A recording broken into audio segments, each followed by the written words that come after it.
The head of one of Yale University's residential colleges said this week that he was misinterpreted when he announced that portraits of his white male predecessors would be taken down. In a November 1st email to students, Pearson College head Stephen Davis wrote that the portraits, which were initially removed to make space for the college's annual Halloween dance, would not immediately be put back up as customary. In the context of campus-wide conversations about diversity and inclusion in public art and representation, Davis wrote, "We've decided to leave the walls empty for the time being, in the hope that the blank walls will begin to prompt conversation on what it means to create common spaces where everyone has a sense of belonging and ownership." Davis' email added that the fellows' portraits would be relocated to the college's Fellows Lounge and noted that administrators would be working to develop plaques labels for them, to mark their historical context and significance. In place of the former heads of Pearson College, a prestigious club that includes journalist John Hersey, composer Quincy Porter and historian Gaddis Smith, Davis said students would be given an opportunity during a study break to create portraits of themselves and one another for display in the dining hall.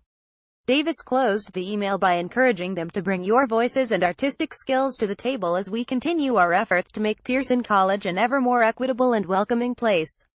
On Tuesday night, Davis denied in a post on the college's Facebook page that he intended to remove the portraits permanently from the dining hall, and claimed they would have been restored after an unspecified period of time.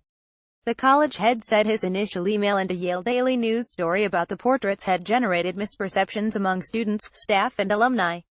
Davis wrote his original plan for the portraits had been complicated by some painting scheduled for the Fellows Lounge, and announced that they would be restored to the dining hall alongside the art produced by our community members. With regard to our plans moving forward, I fully expect any proposals we make regarding the diversification of our public spaces to be inclusive of the portraits honoring my predecessors, Davis added.